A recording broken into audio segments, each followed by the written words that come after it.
நண்பர்களுக்கு வணக்கம். நான் சென்னையிலேருந்து சுகுமார் பேசுகிறேன். லாஸ்ட் வீடியோவில் சொல்லியிருந்தேன், நண்பர் வந்து புறா பவுட்ரு கோட்டிங் வரதுக்காக கேட்டிருந்தாரு, அதை பற்றி சொல்கிறேன் அப்படின்னு சொல்லிட்டு இந்த வீடியோவில் வந்து அதை பற்றி டீட்டெயிலாக சொல்கிறேன். நம்ம யூடியூப் சேனலை ஃபாலோ பண்ணக்கூடிய நண்பர்கள், புதுசாக பார்க்கக்கூடிய நண்பர்கள் நம்மளை ஃபாலோ பண்ணிக்கோங்க. புறாக்களுக்கு தேவையான நாட்டு மருத்துவ முறைகளை பற்றி நான் நிறைய ஷேர் பண்ணிகிட்ருக்கேன். வெறும் நாட்டு மருந்து மட்டும் பயன்படுத்தணும்னு ஆசைப்படக்கூடிய நண்பர்கள் கண்டிப்பாக நம்மளை ஃபாலோ பண்ணிக்கோங்க. இங்கிலீஷ் மெடிசன், நாட்டு மருந்து ரெண்டையும் மிக்ஸ் பண்ணக்கூடிய நண்பர்கள், உங்களுக்கு வாத்தியார் யாருன்னா இருந்தாங்கன்னா அது தேவைப்படுமா படாதான்னு கேட்டு நீங்கள் ஃபாலோ பண்ணிக்கோங்க. காரணம், இங்கிலீஷ் மெடிசன் நாட்டு மருந்து ரெண்டுமே மிக்ஸ்அப் பண்ணி நீங்கள் எல்லாத்தையும் பண்ணிட்டு ரொம்ப புறாங்க நிறைய ஃபால்ட் ஆகிறதுக்கான வாய்ப்பு இருக்குது. நாட்டு முறைகளை ஃபாலோ பண்ணக்கூடிய நண்பர்கள் கண்டிப்பாக நம்மளை ஃபாலோ பண்ணிக்கோங்க. என்னுடைய கான்டாக்ட் நம்பரும் இருக்கும். அதை பற்றின எதனா டவுட்ஸ் எதுனா இருந்தாலும் கால் பண்ணுங்கள். எனக்கு தெரிஞ்சதை நான் உங்களுக்கு ஷேர் பண்ணுறேன். இந்த பவுட்ரு கோட்டிங் புறாக்கு எதுக்கு தேவை? இது வந்து வீட்டில் வளர்க்குறவங்களுக்கும் இது அவசியமா, இல்லை கிளப்பில் ஓட்டக்கூடியவங்களுக்கு மட்டும்தான் இது அவசியமா அப்படின்னா, கிளப்பில் ஓட்டக்கூடியவங்களுக்கு மட்டும்தான் இது வந்து அவசியம். ஆல்ரெடி ஒரு நம்பர் வந்து நம்மளை கேட்டிருந்தார், நீங்கள் வந்து புறாக்கு அரிசி மட்டும்தான் போடுவீங்களா அப்படின்னு கூட கேட்டிருந்தாரு. அந்த ஃபுட்டை பற்றி ஒரு டீட்டெயில் ஆல்ரெடி ஒரு வீடியோ கொடுத்துருப்பேன். இது எதுக்காக இப்போ நான் சொல்கிறேன்னா, நம்ம வீட்டில் வளர்க்குறதுக்காக என்ன தேவை, புறாவை ஆரோக்கியமாக பார்க்குறதுக்காக என்ன தேவை அப்படின்றது நம்ம வந்து கரெக்டாக அது ஒரு லைனப்பில் ஒரு ஏரியாவில் இருக்க உங்களுக்கு தெரிஞ்சவங்க பக்கத்தில் இருக்கிறவங்க ஃபுட்டு வந்து எப்படி அதை மேட்ச் பண்ணுறாங்க, எந்தெந்த கிளைமேட்டுக்கு எப்படி பண்ணுறாங்க அப்படின்றத தெரிஞ்சு நம்ம பண்ணுறோம் அப்படின்னா நமக்கு வந்து அந்த தீனி முறைகள் வந்து செட் ஆகி வரும். அவங்கவுங்க வந்து வசதிக்கு ஏற்ற மாரி தீனி வந்து வைப்பாங்க. நான் நிறைய பேர் குண்டில் வந்து பார்த்துருக்கேன். வித்தியாசமாக தீனிகள் இருக்கும். கிளப்பில் ஓட்டக்கூடிய ஆட்களும் வந்து அரிசி மட்டுமே போட்டும் நான் பார்த்துருக்கேன். அவங்க சுச்சுவேஷன் சூழ்நிலையை பொறுத்து தான் அவங்க வந்து புறாவை வந்து மெயின்டைன் பண்ணுவாங்க. இப்போ நம்ம யூஸ் பண்ணுறதுன்றது கம்பு, ஒற்றைக்கல்ல, இதுதான் வந்து ரொம்ப மெயினாக நான் யூஸ் பண்ணுவேன். தேவைக்கு தான் வந்து மூக்கல்ல வந்து எப்போயாவது ரொம்ப ரேராக யூஸ் பண்ணுவேன், மற்றபடி யூஸ் பண்ண மாட்டேன். இது எதுக்காக இது நான் மெயினாக சொல்கிறேன் அப்படின்னா, இந்த பவுட்ரு கோட்டிங் வந்து நம்ம ரேஸ் டைமுக்கு புறா வந்து நல்லா பளபளன்னு ஷைனிங்காக இருக்கிறதுக்கு, அந்த மழையில் நனைஞ்சால் அந்த பவுட்ரு கோட்டிங்கில் தண்ணி வந்து டிப் ஆகி போயிடும். அதனால் ரெக்கைகள் வந்து சீக்கிரமாக வந்து நனையாது, புறா ட்ராவல் பண்ணுறதுக்கும் ஈஸியாக இருக்கும். இதுக்காக தான் மெயினாக அந்த பவுட்ரு கோட்டிங்கிறது எடுத்துகிட்டு வர்றது. இந்த பவுட்ரு கோட்டிங்கில் வந்து என்னென்ன ஃபீடு யூஸ் பண்ணலாம் அப்படின்னா, சூரியகாந்தி விதை, சோயா, வேர்க்கடலை, இதெல்லாம் வந்து யூஸ் பண்ணலாம். இது யூஸ் பண்ணுறதுக்கும் ஒரு வந்து முறை இருக்குது. இந்த சூரியகாந்தி விதை வந்து கருப்பு, வெள்ளை, இது எல்லாமே இருக்கும். இதில் வந்து வெள்ளையை வந்து நீங்கள் வந்து வாங்கணும், கருப்பை வந்து அதிகமாக யூஸ் பண்ணக்கூடாது. அதே போல் இந்த வேர்க்கடலை யூஸ் பண்ணுறோம் அப்படின்னா, வேர்க்கடலையை வந்து நைட்டு ஊற வச்சு அதை தோலை வந்து எடுத்துட்டு அந்த வேர்க்கடலையை தான் நீங்கள் வந்து யூஸ் பண்ணணும். அப்படியே டைரெக்டாக போட்டிங்க என்ன மைனஸ் அப்படின்னா, டைரெக்டாக போடும்போது அதில் வந்து பித்தம் வந்து அதிகம். புறாக்கள் வந்து நல்லா மசில் போடும், நல்லா ஷைனிங் இருக்கும். பட் ஆனால் புறா வந்து ரேஸ் டைமில் ட்ரைனிங் ஓட்டும் போதோ இல்லை ரேஸ் டைமில் திரும்பி ரிட்டர்ன் ஆகும்போதோ புறாவுடைய மசில் வந்து சீக்கிரமாக வந்து கரைஞ்சிரும். அதனால் இந்த வேர்க்கடலையை வந்து ஊற வச்சு தான் வந்து யூஸ் பண்ணணும். ஊற வச்சு தோலை நீக்கிட்டு தான் வந்து புறாங்களுக்கு போடணும். இது கூட எக்ஸ்ட்ராவாக வந்து பார்த்தீங்க அப்படின்னா, இந்த வெள்ளை சூரியகாந்தி விதை யூஸ் பண்ண சொல்லியிருப்பேன். அது உங்களுக்கு வந்து ரொம்ப பெஸ்ட்டாக இருக்கும். கூடவே வந்து இது பழைய ஆட்களுக்கு நிறைய பேருக்கு தெரியறதுக்கான வாய்ப்பு இருக்குது. நான் இப்போ நம்ம ட்ரைனிங் பண்ணக்கூடிய நண்பர்கள் நிறைய பேர்கிட்ட வந்து நான் ஷேர் பண்ணியிருக்கேன், இதெல்லாம் பண்ணுங்க அப்படின்னு சொல்லிட்டு. இதில் முக்கியமாக வந்து ஒரு 1.5 மாதம் இல்லை அதிகபட்சம் ஒரு மாதம் இதை வந்து யூஸ் பண்ணணும். இது வந்து ரேட்டும் வந்து கொஞ்சம் அதிகம். இது வந்து ரேட் அதிகம்ன்றதுனால வந்து அந்த ட்ரைனிங் எடுக்கிறதுக்கு ஒரு 2 வீக்ஸ்க்கு முன்னாடி யூஸ் பண்ணால் கூட மேக்ஸிமம் போதும். ட்ரைனிங் டைமில் ஒரு 2 வாரத்துக்கு முன்னாடி மட்டும் யூஸ் பண்ண ஸ்டார்ட் பண்ணால் கூட போதும்.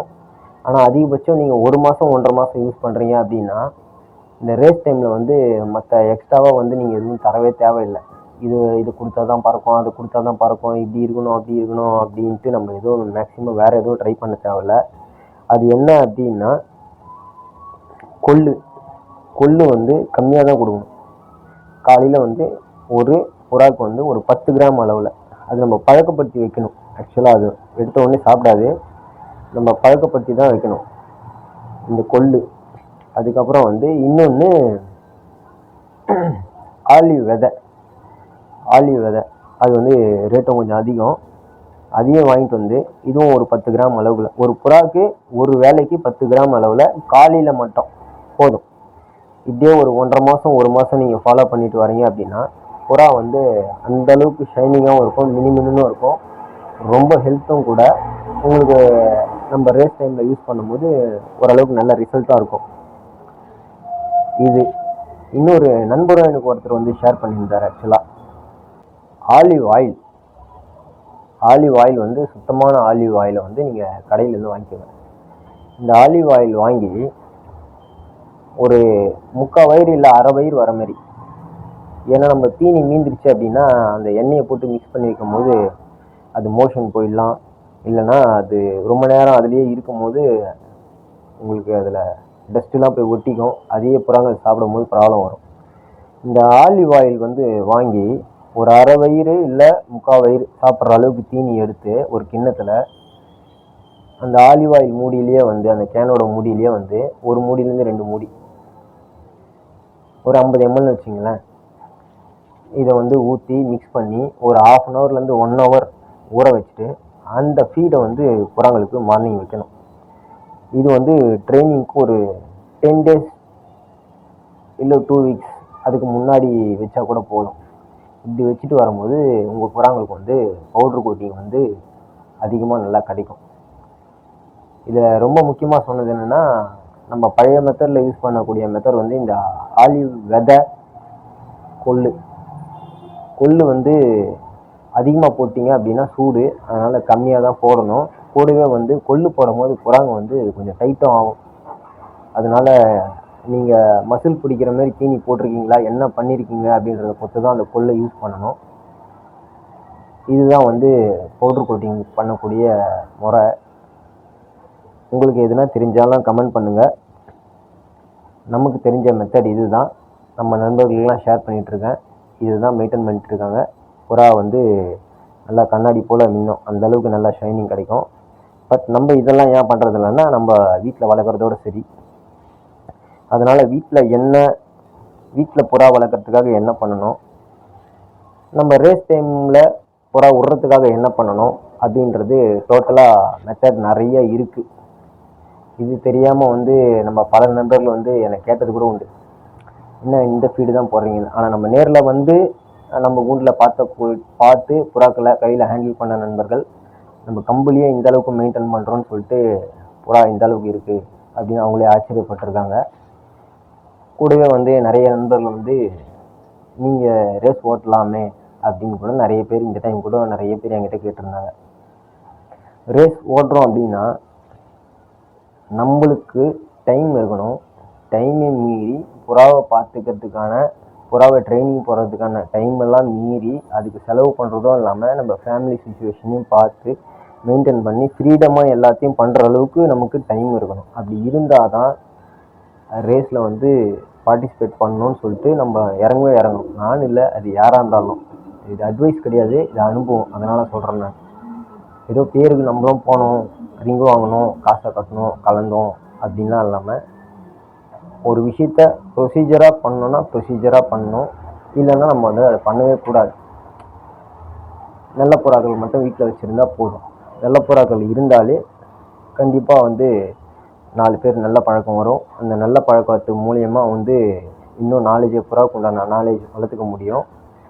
ஏன்னா இந்த கிட்டத்தட்ட 20 வருஷத்தில் எக்கச்சக்கமான பேர் கூட பழகியிருக்கேன். இப்போ நம்ம யூடியூப்பில் வந்ததுக்கப்புறமும் நிறைய பேர்கிட்ட பழகிட்டுருக்கேன். பட் எல்லாருக்கூடையும் ஒரு லிமிட்டோடு தான் இருப்பேன். இருந்தாலும் நிறைய விஷயங்கள் பகிர்ந்து நம்மளால் முடிஞ்ச ஹெல்ப்பை வந்து நம்ம வந்து பண்ணிகிட்ருக்கோம். புறாவில் ரேஸ் ஓட்டக்கூடிய நண்பர்களுக்கு கண்டிப்பாக ஒரு வாழ்த்துக்கள். ஏன்னா நம்ம நிறைய விஷயங்கள் கேதர் பண்ணிக்கிட்டே இருந்தாலும் கற்றுக்கிட்டே இருந்தாலும் அது எல்லாருக்கும் அந்த சான்ஸ் வந்து அமையாது. அப்படி கஷ்டப்பட்டு புறா ஓட்டக்கூடிய நண்பர்கள் எல்லாருக்கும் அனைவருக்கும் நம்மளுடைய வாழ்த்துக்கள். நெக்ஸ்ட் வீடியோவில் வந்து இந்த பழைய புறாங்களை பற்றி டீட்டெயிலாக வந்து ஒரு வீடியோ வந்து கொடுக்குறேன். இந்த வீடியோ பிடிச்சிருந்தா லைக் பண்ணுங்கள், இதை மற்றவங்களுக்கும் ஷேர் பண்ணுங்கள். நாட்டு முறைகள் மட்டும் பயன்படுத்தக்கூடிய நண்பர்கள் கண்டிப்பாக நம்ம சேனலை ஃபாலோ பண்ணிக்கோங்க, உங்களுக்கு ரொம்ப யூஸ்ஃபுல்லாக இருக்கும்.